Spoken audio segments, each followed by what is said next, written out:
morning. Welcome to BPSC Concept Wala Newspaper Analysis. Today we are going to analyze the Indian Express dated October 9, 2024 and the day is Wednesday. आज की class शुरू करने से पहले मैं कल का एक करेक्शन बताना चाहती हूँ. SCO में टोटल 10 मेंबर्स हैं. बेलारूस रीसेंट एंट्री है जो आप लोग सबने मेंशन भी किया था कमेंट सेक्शन में. सो आई एम वेरी हैप्पी कि आप लोग सारे बहुत ही अवेयर रहते हो चीज़ों को लेकर. अगर कहीं पे भी कोई चीज़ होती है और आप लोग बहुत ध्यान से सुन रहे हो तो as a teacher it made me feel very happy. तो आपका वो करेक्शन है, आप लोग याद रखेंगे, ठीक है. बेलारूस ऐड हो गया है तो अब एससीओ में टोटल मेंबर्स 10 हो गए हैं. ओके, तो अब हम लोग बात करते हैं आज के हेडलाइंस की. तो पहली चीज तो ये है कि अभी आपको पता है दो रिजल्ट्स आए हैं. एक जम्मू कश्मीर के असेंबली इलेक्शन के रिजल्ट्स आए हैं और दूसरा हरियाणा के असेंबली इलेक्शन के रिजल्ट आए हैं और दोनों में बीजेपी को बहुत ज्यादा बूस्ट मिला है. बीजेपी को आपको पता ही है 240 सीट पर वो जीती थी लोकसभा इलेक्शन में, ठीक है, जो 303 से 240 पे पहुंच गई है. तो 240 सीट बहुत कम था उनके प्रीवियस परफॉर्मेंस से. तो ये कहीं ना कहीं बहुत डिमोटिवेटिंग हो जाता है बीजेपी के लिए कि बीजेपी को जो है वो इतनी कम सीट्स मिली थी. लेकिन अब इस रिजल्ट के बाद इन लोगों के अंदर कॉन्फिडेंस बढ़ा है. कांग्रेस को डिफीट मिली हरियाणा में और जम्मू कश्मीर में ओमर अब्दुल्ला जो है वो सीएम बनेंगे जम्मू कश्मीर के और नेशनल कॉन्फ्रेंस और कांग्रेस की अलायंस होगी. तो अगर मैं आपको छोटे से रिजल्ट बताऊं तो जम्मू कश्मीर में क्या हुआ है कि एनसी लेड कोalition गवर्नमेंट बनाएगी और बीजेपी जो है उसको क्यों, यहाँ पे बीजेपी तो जीती नहीं जम्मू कश्मीर में, लेकिन इसको बूस्ट इसलिए मिला है क्योंकि बीजेपी मेन ऑपोजिशन की तरफ उभर के आई है. और रही बात हरियाणा की, तो हरियाणा में तो बीजेपी ने झंडा ही गाड़ दिया है. ये थर्ड कॉन्जिक्यूटिव टर्म में बीजेपी जीती है हरियाणा में और इस वजह से कांग्रेस जो है वो थोड़े एक अनएक्सपेक्टेड थे इस कैलकुलेशन को और मोदी जी ने हरियाणा को बहुत ऐसे मतलब हरियाणा की जीत की वजह से वो काफी खुश है, ठीक है. तो अब हरियाणा के सीएम कौन है? नायब सिंह सैनी. वो आप देख सकते हैं वो सीएम है और ये अपनी हिस्टोरिकल विन के बाद ये यहाँ पे खुश होते दिख रहे हैं आपको. दूसरी इंपॉर्टेंट चीज ये है कि ऑफ कोर्स अब जीत गए हैं तो बात विवाद तो होगी ही, वो हमारे काम का है नहीं. बस हमारे काम का ये है कि जम्मू कश्मीर में ओमर अब्दुल्ला वापस आ चुके हैं और ओमर अब्दुल्ला जो है उन्होंने वो एक कोalition वाली गवर्नमेंट बनाएंगे और जम्मू कश्मीर के सीएम बनेंगे, ठीक है. और ओमर अब्दुल्ला ने जो है ना कौन सी कॉन्स्टिट्यूंसी से वो जीते हैं वो जरूरी है. वो जीते हैं बुडगाम और गंदेरबाल कॉन्स्टिट्यूंसी से जीते हैं जहां से उन्होंने कंटेस्ट किया था इलेक्शन को, ठीक है. तो ये काम की चीज थी. दूसरे अलावा हम अंदर आपको अच्छे से बताऊंगी कि क्या डिफरेंस रहा है पिछले परफॉर्मेंस और नए परफॉर्मेंस में. तो ये सारी कुछ हेडलाइंस थी. अब हम लोग डिटेल में अंदर बात करते हैं. चलिए, तो पहली न्यूज जो ये है वो ये है कि leg up for BJP ahead of Maharashtra and Jharkhand, task cut out for Congress. अभी इसके बाद महाराष्ट्र और झारखंड में असेंबली इलेक्शंस होंगे. तो बीजेपी ऑलरेडी हरियाणा और जम्मू कश्मीर के परफॉर्मेंस के बाद काफी खुश है. मैं आपको बता दूं कि आपको पहले ही बताया मैंने कि 303 से जो 240 वाला परफॉर्मेंस था ना इस बारी बीजेपी का, वो उनके लिए थोड़ा सा हतोत्साहित करने वाला था. लेकिन इस विक्ट्री के बाद उनको बहुत ज्यादा अंदर से जो है एक मोटिवेशन मिलेगा, ठीक है. अब देखो डिफरेंस क्या रहा है. आप देख सकते हैं ये 2019 में हुई जो असेंबली इलेक्शन थी हरियाणा में और 2014 में लास्ट असेंबली इलेक्शन हुई थी जम्मू कश्मीर में. तो उसका कंपैरेटिव चार्ट है. आप देख सकते हैं कि 40 सीट पे जीते थी बीजेपी लास्ट टाइम, इस बार 48 सीट से जीती है. और कांग्रेस की बात की जाए तो लास्ट टाइम 31 सीट पे जीती थी और अभी 37 सीट पे जीती है. वहीं जम्मू कश्मीर में लास्ट टाइम आप बीजेपी को देखो और अभी बीजेपी को देखो तो आप देखोगे कि काफी बूस्ट है. 25 सीट्स पे जीती थी, इस बार 29 सीट्स पे जीती थी. और नेशनल कॉन्फ्रेंस के बाद अगर सबसे ज्यादा सीट्स किसी ने जीती तो बीजेपी ने सीट जीती है. तो अब बीजेपी जम्मू कश्मीर का मेन जो है वो अपोजिशन पार्टी बन जाता है, जो कि बहुत इंपॉर्टेंट हो जाता है. कहीं पे भी मेजर अपोजिशन का रोल प्ले करना भी बहुत हेल्पफुल होता है, ठीक है. अब इस इलेक्शंस के जो इलेक्शंस हुए हैं उससे आप क्या मैसेज ले सकते हैं? पहला मैसेज तो ये ले सकते हैं कि बीजेपी जो है अपनी कोर वोट जो है, कहाँ कोर वोटर जो उनका एरिया था वहां से अभी भी हिली नहीं है. ये मैसेज मिलता है कि बीजेपी का अभी भी स्ट्रॉन्ग होल्ड है नदर्न स्टेट्स में जैसे कि हरियाणा और जम्मू कश्मीर में. और 2014 से 23 के पीरियड में जो इनका होल्ड था वो अभी भी बरकरार है. दूसरा ये कि हरियाणा में कांग्रेस एकदम श्योर थी विनिंग के लिए और सारे एग्जिट पोल ने भी प्रिडिक्ट किया था, लेकिन एग्जिट पोल कई बार जो है ना वो आपके लिए फेल हो जाता है और फिर से एग्जिट पोल फेल हुए हैं। अगर आप परसेंटेज ऑफ वोटिंग में देखो ना तो हरियाणा में आप देख सकते हो कि बीजेपी 39.94% वोट लेकर आई है 2024 में और जम्मू कश्मीर में 25.6% वोट लेके आई है। परसेंटेज में भी बहुत ज्यादा है। अगर आप मिला के देखो ना कांग्रेस की, तो कांग्रेस जब जीती थी ना तो वो 39.09% से जीती थी, पर बीजेपी 39.94% से जीती है। तो अगर हम परसेंटेज वाइज देखें तो भी जो बीजेपी है वो काफी हाई है।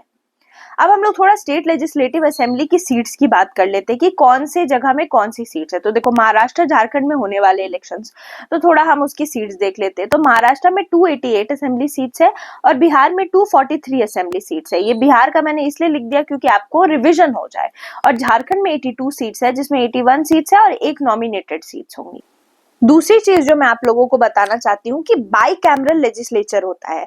बाई कैमरल का मतलब वो हुआ जहाँ पे स्टेट लेजिस्लेटिव असेंबली भी है और जो है वो स्टेट लेजिस्लेटिव असेंबली भी है और स्टेट लेजिस्लेटिव काउंसिल भी है। ठीक है, उसको हम लोग कहते हैं बाई कैमरल लेजिस्लेचर। जैसे बाई कैमरल हम लोग का पार्लियामेंट है ना, लोकसभा राज्यसभा, वैसे ही लेजिस्लेचर, वेट अ मिनट में कुछ स्पेलिंग सही करने दो, लेजिस्लेचर। ठीक है, तो बाई कैमरल लेजिस्लेचर के अंदर आपका हो जाता है स्टेट लेजिस्लेटिव असेंबली भी है, स्टेट लेजिस्लेटिव काउंसिल भी है।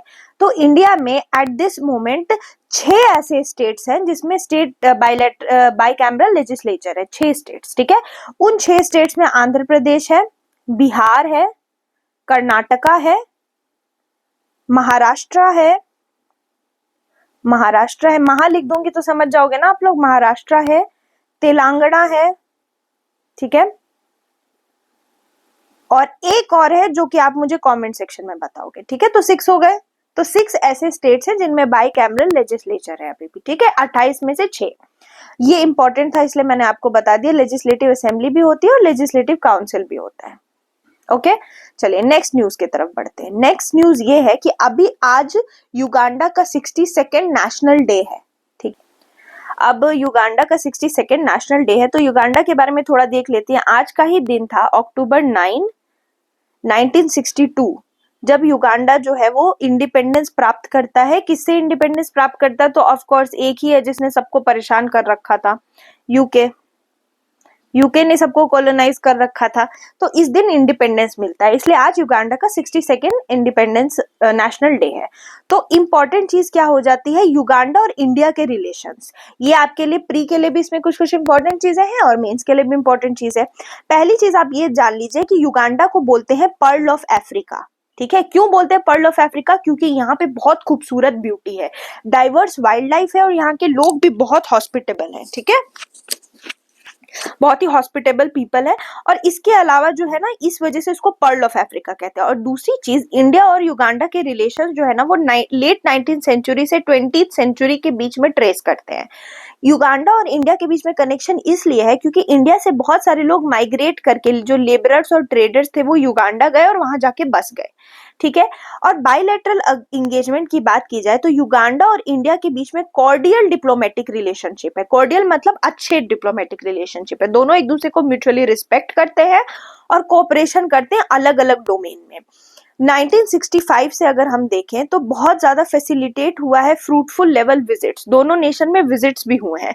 जैसे हमारे पीएम श्री नरेंद्र मोदी जी 2018 में युगांडा गए थे, जुलाई 2018 में, और वहां पे उन्होंने बहुत सारे मेमोरेंडम ऑफ अंडरस्टैंडिंग साइन की थी, डिफेंस में, वीजा को लेकर के, उसके अलावा डिप्लोमेटिक पासपोर्ट होल्डर्स को लेके कल्चरल एक्सचेंज प्रोग्राम किया था। उसके अलावा एक रीजनल मटेरियल लेबोरेटरी बनी है हमारी युगांडा में। अब ये आपके लिए प्रीलिम के लिए इंपॉर्टेंट हो जाता है कि युगांडा में हम लोगों ने एक रीजनल मटेरियल लेबोरेटरी बनाई है जिसको साइन किया था डॉक्टर एस जयशंकर जी ने, जो हमारे इंडिया के एक्सटर्नल अफेयर है, मिनिस्टर्स है।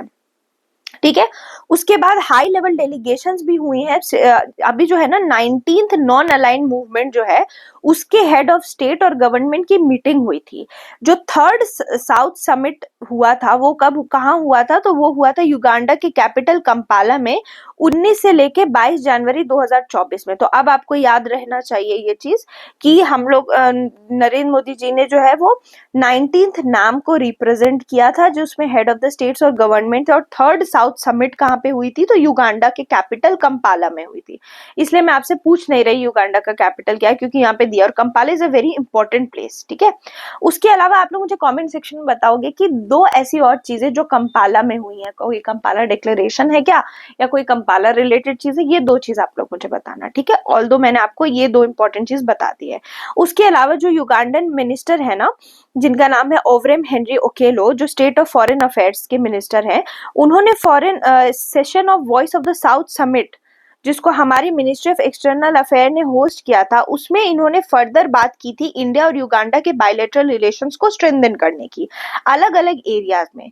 युगांडा जो है ना हमेशा से जो है रिकॉग्नाइज करते आया है इंडिया को एज अ वाइटल पार्टनर, ठीक है। इसके अलावा हम लोग कौन कौन से एरिया में कोऑपरेशन करते हैं युगांडा के साथ, तो एडुकेशन में, हेल्थ में, टेक्नोलॉजी में, ठीक है। उसके अलावा दो फॉरेन ऑफिस कंसल्टेशंस हुई हैं युगांडा और इंडिया में, एक अप्रैल 30 2018 में कंपाला में, और दूसरा नवंबर 22 2022 न्यू दिल्ली में। तो आपको पता होना चाहिए कि दो ऐसे कंसल्टेशंस भी हुए हैं। तो ये आपको पता चल रहा है कितनी बढ़िया रिलेशन है हम लोग के युगांडा के साथ। तो अगर हम लोग कहें तो बैकड्रॉप में ये है कि युगांडा और इंडिया की डीप रूटेड हिस्टोरिकल टाइज है, पॉलिटिकल इंगेजमेंट है और कल्चरल एक्सचेंजेस भी हो रही हैं। युगांडा को अब बता ही दिया मैंने, आप लोग पर्ल ऑफ अफ्रीका कहते हैं। तो युगांडा की दो जो इंपॉर्टेंट चीजें वो बता दूं। माउंटेन गोरिल्ला, युगांडा में माउंटेन गोरिल्ला पाया जाता है जो कि इंडेंजर्ड गोरिल्ला है। एस्टिमेटेड 1063 पॉपुलेशन ही वाइल्ड में है लेटेस्ट सेंसस के हिसाब से। और युगांडा में एक बड़ा ही बहुत ही बढ़िया एक्सपीरियंस होता है जिसको कहते हैं गोरिल्ला ट्रैकिंग। युगांडा में विरुंगा माउंटेन्स है, प्रीलिम्स के लिए सब इंपॉर्टेंट है, नोट करते जाइए। युगांडा में विरुंगा माउंटेन है जिसके स्लोप पे मगाहिंगा नेशनल पार्क और बिविंडी इम्पेनिट्रेबल नेशनल पार्क है। अब देखो ये तो उनके लैंग्वेज में, हो सकता है एम और बी जो है वो साइलेंट हो, तो आप लोग मेरे प्रोनाउंसिएशन पर मत जाना। आप लोग बस याद रखो कि दो नेशनल पार्क और है जो कि विरुंगा माउंटेन स्लोप पे, वहां पे गोरिल्ला ट्रैकिंग होती है। गोरिल्ला ट्रैकिंग में क्या होता है कि आप ऊपर ट्रैक करते रहो पहाड़ पे, एट द सेम टाइम आप गोरिल्ला साथ साथ आपको दिखेंगे। क्योंकि माउंटेन गोरिल्ला इंडेंजर्ड है, तो आप उनको देखोगे तो आपके लिए एक तरह का टूरिज्म एक्सपीरियंस हो जाएगा। और वहां की गवर्नमेंट को क्या फायदा होगा, उनके गवर्नमेंट को ये फायदा होगा कि जो भी पैसे रेज करेंगे ना इस unique tourism experience, of course पैसे लिए जाएंगे ट्रेकिंग के लिए, उसका 75% मनी जो है वो इसी गोरिल्ला के पॉपुलेशन को कंजर्व करने में जाएगा, और 10% उन कम्युनिटीज को जाएगा जो इन पार्क के आसपास रहते हैं। तो गोरिल्ला ट्रैकिंग एक बहुत ही अच्छा एक्सपीरियंस है जिसमें लोगों को वहां की स्पीसीज भी, इंडेंजर्ड स्पीसीज प्रोटेक्ट हो रही हैं। और इस ट्रेकिंग से जो पैसा आएगा उस पैसे से वहां की इंडेंजर्ड स्पीसीज को सेव किया जाएगा। ना ही सिर्फ गोरिल्ला, वहां की जितनी भी स्पीसीज, जैसे 120 मैमल की स्पीसी, 350 बर्ड की स्पीसी, 310 बटरफ्लाई की स्पीसी, 200 ट्री की स्पीसी और 104 फर्न की स्पीसी। तो ये बहुत इंपॉर्टेंट है। तो वही अगर आपको घूमने का शौक है तो गोरिल्ला ट्रेकिंग का परमिट लीजिए और पर्ल ऑफ अफ्रीका घूम के आइए। दूसरी चीज है tomb of Buganda, king of Kasubi. तो एक यूनेस्को वर्ल्ड हेरिटेज लिस्ट 2001 में युगांडा का टूम क्या होता है, समाधि, किसका समाधि, तो किंग ऑफ कसूबी का, वो युगांडा की एक सिग्निफिकेंट हेरिटेज साइट है। ये एक बहुत ही पॉपुलर टूरिस्ट डेस्टिनेशन है। ये 1882 में बिल्ड हुआ था और ये इसको कन्वर्ट कर दिया गया था, इसको ये फॉर्मर पैलेस ऑफ कबाकाज ऑफ बुगुंडा, इसको 1882 में बनाया गया था और इसको कन्वर्ट कर दिया था रॉयल बेरियल ग्राउंड में। मतलब वहां पे रॉयल लोगों को बेरी किया जाता था, दफनाया जाता था। ये साइट जो है यहाँ पे खूबसूरती भी है और ये यहाँ के लोगों का बिलीफ और स्पिरिचुअलिटी को भी कंटिन्यू करता है। तो टूम्स ऑफ बुगुंडा किंग ऑफ कसूबी कहाँ पे है, तो युगांडा में है। माउंटेन ट्रेकिंग, माउंटेन गोरिल्ला को लेकर कहाँ पे होती है, तो युगांडा में होती है। तो दो इंपॉर्टेंट चीज थी, मैंने आपको बता दी। अभी युगांडा को थोड़ा मैप में दिखा देती हूँ तो आप लोग देख सकते हैं, ये रहा युगांडा। युगांडा का कैपिटल कंपाला। युगांडा आपको दिख सकता है ईस्टर्न अफ्रीका में है, बगल में इसके केनिया है, इथोपिया है, सूडान है, डेमोक्रेटिक रिपब्लिक ऑफ कॉन्गो है, उसके अलावा जो है वो रवांडा है, ये सब आप देख सकते हैं, ठीक है। ये रहा यहाँ पे युगांडा, और बहुत ही खूबसूरत जगह है जैसा कि मैंने आपको बताया। दूसरा आप देख सकते हैं कि युगांडा के इधर लेक विक्टोरिया है, ठीक है।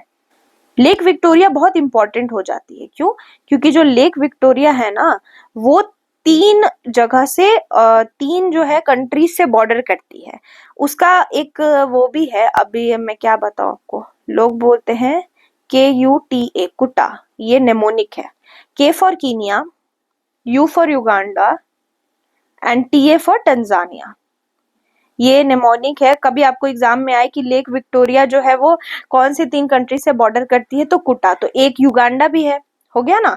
और लेक विक्टोरिया जो है रिवर नाइल ओरिजिनेट करती है इसी लेक से, इसीलिए इतना इंपॉर्टेंट है। रिवर नाइल ओरिजिनेट करती है यहाँ से, रिवर नाइल ओरिजिनेट। और रिवर नाइल के बारे में क्या है, लॉन्गेस्ट रिवर है कि नहीं। तो river Nile originates from lake Victoria, ये इंपॉर्टेंट है आपके लिए जानना।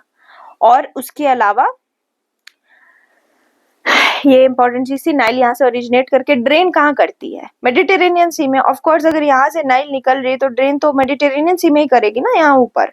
तो ये आपके लिए इंपॉर्टेंट चीजें थी कुछ। दूसरा आप देख सकते हैं कि हमारा करंट अफेयर का मैगजीन है जो कवर कर रहा है मई 2024 से सितंबर 2024 के करंट अफेयर। तो आप इससे बढ़िया से रिवीजन कर सकते हो 78th प्रीलिम्स के लिए। बिहार करंट अफेयर की ये बुक है आपके लिए, ठीक है। ये सितंबर 2023 से सितंबर 2024 के कोर फैक्ट्स कवर करेगी। तर्कश आपको पता ही है, अच्छी बुक है। उसके अलावा और भी हमारी सामान्य अध्ययन वाली बुक्स भी हैं, तो आप लोग उससे प्रैक्टिस कर सकते हैं। अभी सिर्फ प्रैक्टिस ही तो करना है, और बहुत टाइम भी मिल गया है, तो उसको अच्छे से यूटिलाइज करो। नेक्स्ट न्यूज ये है, to accommodate startup MeitY relaxes AI compute procurement norms. MeitY क्या है, तो ministry of electronic and information technology. MeitY ने क्या किया है, एआई के जो प्रोक्योरमेंट नॉर्म है ना, उसको रिलैक्स कर दिया। देखो ये चेंजेस क्यों लाई गई है, क्योंकि बहुत सारे ऐसे स्टार्टअप है, जब स्टार्टअप नया नया होता है ना, तो उसके पास इतना कैपिटल नहीं होता है। तो उसको हार्डवेयर सपोर्ट करने के लिए, उसको कैपिटलाइज करने के लिए, इंडिया में एआई बूम लाने के लिए, इन लोगों की हेल्प करने के लिए कुछ रिलैक्सेशन की गई है। ये जो भी चीजें हैं एआई के कंप्यूटर हार्डवेयर प्रोक्योरमेंट में रिलैक्सेशन की गई है। मतलब जो भी हार्डवेयर लगता है ना एआई के लिए, उसको खरीदने में रिलैक्सेशन की गई है। क्यों की गई है, क्योंकि ये लोग बोलते थे ना, छोटे छोटे स्टार्टअप कि बड़े बड़े कंपनीज को आप लोग बेनिफिट देते हो, आप लोग ऐसी ऐसी चीजें लाते हो जिसमें टर्नओवर तो ये वो हम नहीं कर पाएंगे इतना। तो उसको देखते हुए ये किया गया है। तो ये मूव किसका पार्ट है, तो इंडिया एआई मिशन का। इंडिया एआई मिशन 10,370 करोड़ का मिशन है, जिसके अंदर कंप्यूटिंग कैपेसिटी 10,000 जीपीयू की बढ़ाई जाएगी इंडिया में। जीपीयू क्या है, तो ग्राफिक प्रोसेसिंग यूनिट। जीपीयू वैसा है जैसे सीपीयू कंप्यूटर के लिए होता था, वैसे जीपीयू ग्राफिक जो है प्रोसेसिंग यूनिट एआई के लिए होता है। अगर एआई अच्छे से काम करेगा तो जीपीयू चाहिए ही चाहिए। तो उसके लिए फाउंडेशनल मॉडल्स बनानी पड़ती हैं। इसकी कैपेसिटी में 100 बिलियन पैरामीटर्स का डेटा सेट चाहिए होता है, ट्रेन करना पड़ता है। एआई कैसे काम करता है, तो एआई को आप डेटा से ट्रेनिंग देते हो, और ट्रेनिंग दे करके एआई फिर उस ट्रेनिंग से खुद ब खुद चीजों को समझता है, एनालाइज करता है, निकालता है। तो इसके लिए जीपीयू चाहिए। अब इंडिया में बहुत सारे ऐसे एआई हैं जो कि कवर करते हैं अलग अलग लैंग्वेजेस को, ठीक है, इंडियन लैंग्वेजेस को, जो कि प्रायोरिटी सेक्टर जैसे हेल्थ केयर, एग्रीकल्चर और गवर्नेंस के लिए है। तो उसमें एआई मिशन जो है वो इसमें हेल्प करेगा।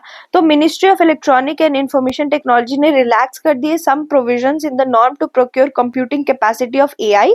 और ये एम्बिशियस एआई के अंदर ये तो बता ही दिया। रिलैक्सेशन जो है वो किस में है, तो एनुअल टर्नओवर रिक्वायरमेंट जो है ना कंपनीज की, वो कम करी जाएगी, ठीक है। रिडक्शन किया जाएगा एनुअल टर्नओवर रिक्वायरमेंट। पहले ऐसा होता था कि 100 करोड़ वाले लोग ही जो है वो बिडिंग कर पाएंगे, लेकिन अब इसको घटा के 50 करोड़ कर दिया है। उसके अलावा जो नॉन प्राइमरी कंसोर्टियम मेंबर्स है ना, उनका 25 करोड़ कर दिया गया है। तो अब बिडिंग आप 50 करोड़ के टर्नओवर पे भी कर सकते हो और 25 करोड़ के टर्नओवर पे भी कर सकते हो। बहुत सारे जो सेवरल इंडियन स्टार्टअप्स है ना, वो प्री बिड मीटिंग हुई थी अगस्त में, उन्होंने बोला था कि ऐसा करके दीजिए, ठीक है। उसके अलावा इंडिया एआई मिशन के अंदर हमने 10,000 जीपीयू बनाना है, फाउंडेशनल मॉडल्स बनानी है। तो ऑफ कोर्स एआई को इंफ्रास्ट्रक्चर बढ़ाने के लिए, एआई सिस्टम को बढ़ाने के लिए करना पड़ेगा, क्योंकि एक बार एआई सिस्टम आ गया ना, तो अलग अलग जो एआई सिस्टम्स हैं और अलग अलग स्टार्टअप्स हैं वो प्लग इन कर जाएंगी इसमें, ठीक है। जब तक हार्डवेयर नहीं दोगे तब तक कैसे एआई जो है वो ग्रो करेगा। तो कंप्यूटिंग कैपेसिटी या कंप्यूटर कैपेसिटी सबसे इंपॉर्टेंट एलिमेंट है एआई का, ठीक है। उसके अलावा जो आईटी मिनिस्ट्री है उसने लोअर की है capacity for computing power successful builder, ये तो मैंने आपको बता ही दिया, कैपेसिटी कम की है। इनिशियली कहा गया था कि 1000 GPU should have a performance of 15 teraflops, पहले बोला गया था T flops, teraflop T flop वगैरह वगैरह, ठीक है, 300 टी फ्लॉप और ये वो। तो अब गवर्नमेंट ने इसको रिड्यूस कर दिया है कि जरूरी नहीं है कि 15 टेराफ्लॉप का ही जो है वो थ्रेशोल्ड हो। अब इसको इन्होंने रिड्यूस कर दिया है FP16 से 150 टेराफ्लॉप फ्रॉम 300 टेराफ्लॉप, पहले 300 टेराफ्लॉप चाहिए होता था, अब 150 टेराफ्लॉप कर दिया है। और टेराफ्लॉप है क्या, आप बोल रहे हो कि टेराफ्लॉप टेराफ्लॉप बोलने जा रहे हो मैम, तो टेराफ्लॉप यूनिट होती है to measure the computing power of AI। हर चीज का मेजरमेंट होता है, जैसे हम लोग मेमोरी को कैसे मेजर करते हैं, जीबी में करते हैं ना, इतना जीबी है उतना जीबी है, वैसे ही जो AI की कंप्यूटिंग पावर है उसको हम लोग मेजर करते हैं टेराफ्लॉप में। तो मान लो अगर मैं कह रही हूँ कि 10 टेराफ्लॉप का F16 परफॉर्मेंस है, इसका मतलब ये है कि 10 ट्रिलियन F16 कैलकुलेशन एक सेकेंड में मेरा AI कर सकता है। एक सेकेंड में जितने कैलकुलेशंस कर सकता है वो नंबर होता है, ठीक है। तो अगर मैंने कहा कि 10 टेराफ्लॉप है तो 10 ट्रिलियन कर सकता है, तो ये इसको टीफ्लॉप बोलते हैं, ठीक है। उसके अलावा नया टेक्निकल क्राइटेरिया लाया गया है कंपनीज को कि एक्सपीरियंस AI टू कस्टमर, ठीक है। इसमें क्या है, कंपनीज को अब सबमिट करना पड़ेगा, क्या सबमिट करना पड़ेगा, नंबर ऑफ कंपनीज जिनके साथ वो प्रीवियसली काम की है AI की सर्विसेज प्रोवाइड करने के लिए। और ये टाइमिंग कब की होगी, तो आखिर 3 फाइनेंशियल ईयर 2020, 21, 22 में, मान लो मैं कोई AI कंपनी हूँ, मैंने 2020, 21 और 22 में कुछ भी AI की सर्विसेज प्रोवाइड करी हो, ठीक है, किसको, किसी और कंपनी को, तो वो मुझे बताना पड़ेगा। मिनिमम बिलिंग जो है वो 10 लाख रुपए की होनी चाहिए। और ये सब चीजें क्यों की जा रही है, ताकि AI का जो है ना प्रोलिफरेशन हो, बढ़ावा हो। उसके अलावा एक और रिक्वायरमेंट ये है कि जो सोर्सिंग कंपोनेंट क्लाउड सर्विसेज की है वो लोकल हो।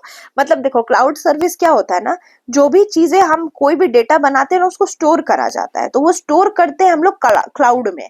पहले क्या होता था ना कि विदेशी क्लाउड कंपनीज में जाके हम स्टोर कर देते थे, पर अब हमारे गवर्नमेंट ने कहा है कि वो लोकल होना चाहिए। इंडियन क्लाउड कंपनी, डेटा जो अपलोड करोगे ना क्लाउड प्लेटफॉर्म में, वो एंड यूजर इंडिया से बाहर नहीं जाना चाहिए, इंडिया के अंदर ही होना चाहिए। तो ये किस में हेल्प करेगा, तो हमारा डेटा प्रोटेक्शन में हेल्प करेगा, ठीक है।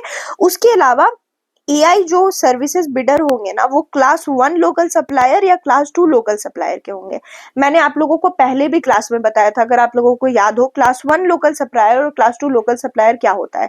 क्लास 1 लोकल सप्लायर वो होता है जो कि डोमेस्टिक वैल्यू एडिशन 50% करता है। मतलब अगर मैं कुछ भी बना रही हूँ, मान लो मैं कोई एक्स प्रोडक्ट बना रही हूँ, तो मैं क्लास 1 में तब आऊंगी जब मेरा 50% जो है वैल्यू एडिशन इंडिया में हुआ है, 50% काम मैंने जो है वो इंडिया में, जो भी गुड्स एंड सर्विसेज है ना वो इंडियन है। और मैं क्लास 2 सप्लायर तब होंगी जब मेरा 20 से 50% का जो भी प्रोडक्ट यूज हुआ है बनाने में वो इंडियन हो। तो इसको क्लास 1 क्लास 2 सप्लायर कहते हैं।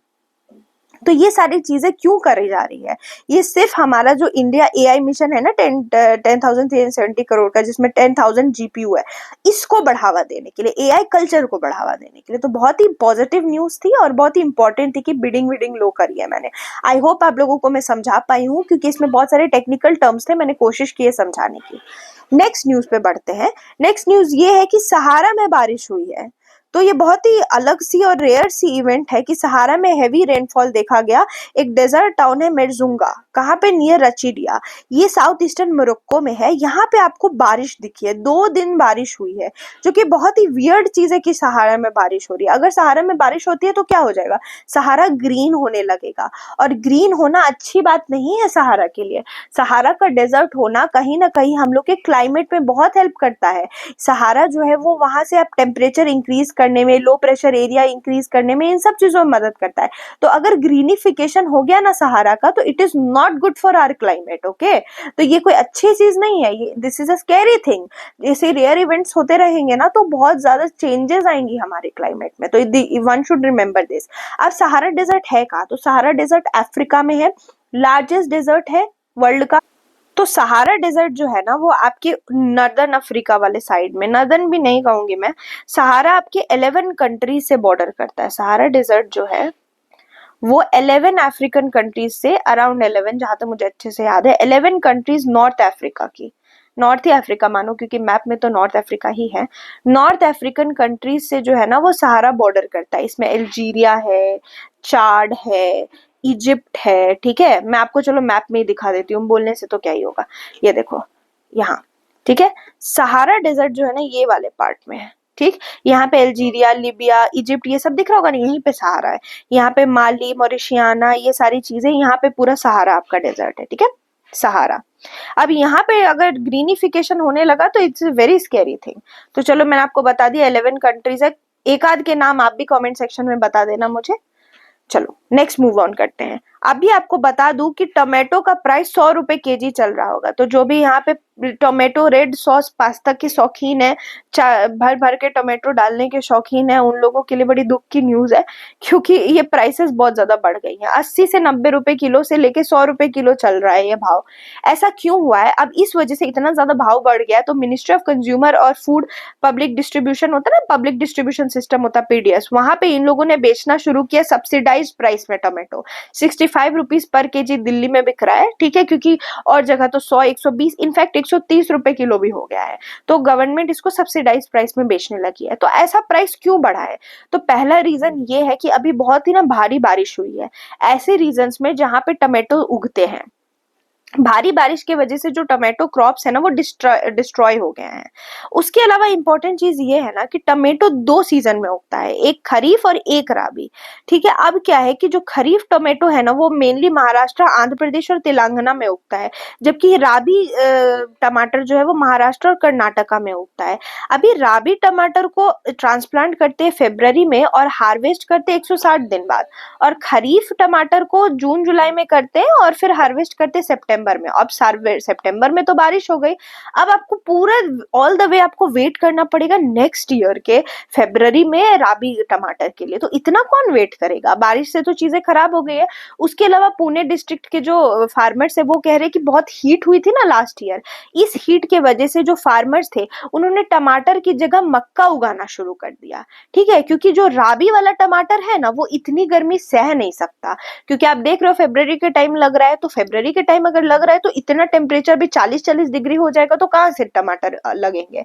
उसके अलावा बहुत सारे फार्मर्स ऐसा कह रहे हैं ना कि बैक्टीरियल और वायरल अटैक हो गया है टमाटर पे, तो उनके खरीफ वाले टमाटर सारे बर्बाद हो गए हैं। उसके अलावा इनका ये भी कहना है कि टमाटर को लगाना ना कॉस्टली है।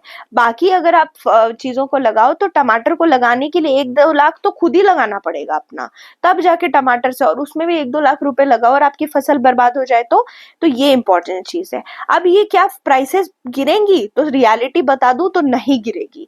नेक्स्ट ईयर आने तक, नेक्स्ट मार्च तक कोई रिस्पाइट नहीं मिलेगा, टमाटर के प्राइसेस ऐसे ही बढ़े रहेंगे। थोड़ी सैड न्यूज है बट क्या करें, रियलिटी है। दूसरी न्यूज ये है कि अभी जो नोबेल प्राइज फिजिक्स का है वो 2 साइंटिस्ट को मिला है एआई रेवोल्यूशन के लिए। ऑलरेडी आपको देखो गवर्नमेंट हमारी इंडिया की भी कैसे एआई के लिए इतने सारे एआई मिशन ये सब लेकर आ गई है। तो एआई इज वेरी इंपॉर्टेंट। तो 91 ईयर के जॉन हॉपफील्ड और 76 ईयर के जॉफ्री हिंटन, जॉन हॉफफील्ड कहाँ के प्रोफेसर है? तो प्रिंसटन यूनिवर्सिटी यूएसए के, और इन्होंने पीएचडी की है कॉर्नेल यूनिवर्सिटी से। और जॉफ्री हिंटन जो है वो प्रोफेसर है यूनिवर्सिटी ऑफ टोरंटो कनाडा, और इन्होंने पीएचडी की है यूनिवर्सिटी ऑफ एडिनबरा यूके से, ठीक है। तो इन दोनों को मिला। इन दोनों को किस चीज के लिए मिला है? तो इन दोनों को foundational discovery and invention enabling machine learning and artificial neural network, ठीक है। अब इंपॉर्टेंट क्या है? आर्टिफिशियल न्यूरल नेटवर्क, ये होता क्या है? आपको ये मैं पिक्चर क्यों लगाया है? न्यूरॉन्स क्या होते हैं मैंने कई बार चीख चीख के आपको बताया। न्यूरॉन्स जो हैं वो नर्वस सेल हैं। नर्वस सिस्टम के में एक सेल होता है ना, वो नर्वस सेल मान लो आप इसके, ठीक है। Cell is the basic unit, तो नर्वस सिस्टम का बेसिक यूनिट ये न्यूरॉन है। न्यूरॉन का काम होता है मैसेजेस पहुंचाना एक जगह से दूसरे जगह। एक डेंड्राइट दूसरे वाले न्यूरॉन के एक्सॉन से साइनेप्स बनाता है और मैसेज पास करता है। यहाँ से कोई मैसेज आएगा, ये यहाँ पहुंचेगा, फिर इस वाला डेंड्राइट दूसरे न्यूरॉन में लेके जाएगा और इसको साइनेप्स बोलते हैं। ये कारवा चलता रहेगा और मैसेजेस पहुंचेंगे। ये हमारे ब्रेन में हो रहा है। इस सेम चीज को न्यूरल नेटवर्क एआई मिमिक करता है। इसमें क्या होता है, देखो जो हॉपफील्ड जी है ना, उन्होंने क्या किया था, उन्होंने बहुत बड़ी डिस्कवरी की थी। इन्होंने क्या किया था 1950s के टाइम, हॉपफील्ड जी का बहुत बड़ा कंट्रीब्यूशन है। इन्होंने देखा कि ब्रेन जिस तरह से फंक्शन कर रहा है, अगर मैं मशीन को भी इस तरह से फंक्शन कराना शुरू कर दूं, तो मशीन और भी ज्यादा एफिशिएंट हो जाएगा और इंटेलिजेंट हो जाएगा और कैलकुलेट करने लग जाएगा। तो बहुत जल्दी साइंटिस्ट जो है ना, वो वंडर करने लगे कि क्या हम ऐसा कुछ कर सकते हैं। तब हॉपफील्ड जी ने आर्टिफिशियल न्यूरल नेटवर्क बिल्ड किया, और इसी न्यूरल नेटवर्क से आज जो है वो कंप्यूटर रिमेम्बर कर पाता है और याद कर पाता है। बाद में कैनेडियन साइकोलॉजिस्ट जो कि डोनाल्ड डोनाब है, उन्होंने डिस्कवर किया एक प्रोसेस ह्यूमन बीइंग में जो इन्वॉल्व करता था परमानेंट और irreversible changes in the synapse. ये नर्व सेल साइनैप्स मैंने आपको बताया ना, जब एक न्यूरॉन का एक्सॉन और दूसरे न्यूरॉन का डेंड्राइट मिलते हैं ना, तो उसको साइनैप्स कहते हैं, ठीक है। तो ये साइकोलॉजिस्ट थे, इन्होंने साइनैप्स का के बारे में देखा कि एक परमानेंट और इरिवर्सिबल चेंज होता है नर्व सेल के बीच में। तो हॉपफील्ड ने आर्टिफिशियल न्यूरल नेटवर्क बनाया ताकि सिमिलर कुछ ऐसा कर सके, और यही बड़ा ब्रेक थ्रू था जिस वजह से हॉपफील्ड जी को आज, सोचो इन्होंने कब किया था, मतलब कितना लेट देते हैं ये लोग, मतलब क्या ही बोलूं मैं। दूसरी चीज आपको ये बता दूं कि हॉपफील्ड का जो नेटवर्क प्रोसेसिंग इंफॉर्मेशन है ना, वो पूरा ब्रेन को मिमिक करता है। तो ये भी बहुत खतरनाक चीज है। जैसे एक डिफरेंस ये है कि अनलाइक ट्रेडिशनल कंप्यूटिंग में क्या होता है, छोटे से बिट्स होते हैं ना, 1010, इसमें डेटा स्टोर किया जाता है। बट न्यूरल नेटवर्क में ऐसा कुछ नहीं होता। इसमें क्या होता है, आप इंफॉर्मेशन दोगे, जैसे कोई इमेज दिया या सॉन्ग दिया, उसको वो एक बार में कैप्चर कर लेता है, तोड़ तोड़ के नहीं करता है। जैसे हमारे हम फोटो खींचते हैं तो छोटे छोटे पिक्सल्स क्या होते हैं, पार्ट होते हैं ना, छोटे छोटे पिक्सल मिलके एक बड़ा इमेज बनाता है। पर न्यूरल नेटवर्क में ऐसा नहीं है, वन गो में रिमेम्बर कर लेगा, रिलेशनशिप बना लेगा और कॉन्स्टिट्यूट कर लेगा पार्ट को, ठीक है। वैसी चीज है। अब डीप लर्निंग हिंटन जी को क्यों मिला, तो हिंटन जी ने ही हॉपफील्ड वाले वर्क को और डेवलप किया, और इन्होंने देखा कि अगर हम और कॉम्प्लेक्स टास्क करा पाए तो उन्होंने क्या किया, इन्होंने बड़े बड़े मॉडल जैसे पिक्चर, वीडियोस, इन सब को प्रोसेस करवाना, इसको अब हम लोग डीप लर्निंग बोलते हैं, ठीक है। तो ये हॉपफील्ड ने न्यूरल नेटवर्क किया और जॉफ्री जी ने डीप लर्निंग पे काम किया। डीप लर्निंग में क्या होता है, रिकॉग्निशन होता है, रिपीटेड इनपुट्स मिलती है और ट्रेनिंग मिलती है डेटा को, ठीक है। यही जो है वो पूरा बड़ा बड़ा डेटा सेट दिया जाता है। बड़ा बड़ा डेटा सेट अलग अलग लेयर में होता है, उसको लोग पढ़ते हैं और इसको डीप लर्निंग बोलते हैं। Deep learning is the heart of modern speech and language recognition.